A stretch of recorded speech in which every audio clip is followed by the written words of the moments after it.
ঘুরছে না ট্রেনের চাকা, স্টেশনে নেই ঝমঝম শব্দ, স্টেশনেই দাঁড়িয়ে ট্রেন, নেই ছাড়ার কোনো লক্ষণ। ঘন্টার পর ঘন্টা অপেক্ষায় থেকে নাজেহাল যাত্রীরা।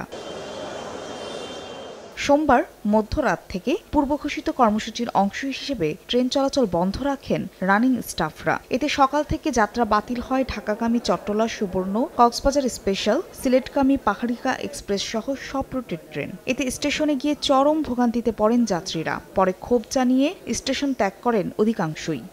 তারা যদি আমাদেরকে বলতো যে 28 তারিখ থেকে এরকম সম্ভাবনা আছে যে অবরোধ হতে পারে, তাহলে তো আমরা বিকল্প চিন্তা করতাম। এদিকে রাজশাহী রেল স্টেশনে ট্রেন না পেয়ে যাত্রীরা ক্ষুব্ধ হয়ে চেয়ার ভাঙচুর করে। এছাড়া রেলের এক কর্মচারীকে মারধরের অভিযোগ উঠে। পরে বিক্ষুব্ধ যাত্রীরা রেলওয়ের দুজন স্টাফকে আটকে রেখে ট্রেন চলাচল স্বাভাবিক করার দাবি তোলেন। যদি রাত 12টার সময় ট্রেন বন্ধ হয়, 1:11 মিনিটে আমাকে টিকিট দিল কেন? এমনি দাবি তারা উত্থাপন করুক, কিন্তু রেল বন্ধ করে কোনো দাবি তো হবে না। যাত্রীদের টিকিটের টাকা ফেরত দেওয়া হবে বলে জানান রেলওয়ে কর্তৃপক্ষ।